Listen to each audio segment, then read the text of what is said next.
3 দিন ধরা ঘর থেকে বাইরে দেয় না, এমন পরিমাণ তুফান হইতাছে যে বলে পানি বাড়তাছে, ডর করতেছে এবার উনি বন্যা হয়ে যায় আমরা এলাকার। তো এখন চিংড়ি মাছটা খাই, চিংড়ি মাছটা কাছে গায়ে নামে যায় গালার নাম লেয়া। চিংড়ি মাছ কাজা খাইতে সেই লাগে, মজুই লাগে। আমি খাই মাঝে মধ্যে না, সবসময় খাই। যে মস্তকটা আরো বেশি মজা লাগে।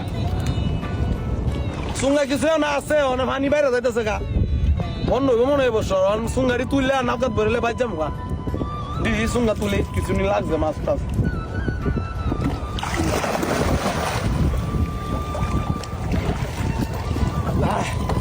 কেন তো অন্ধই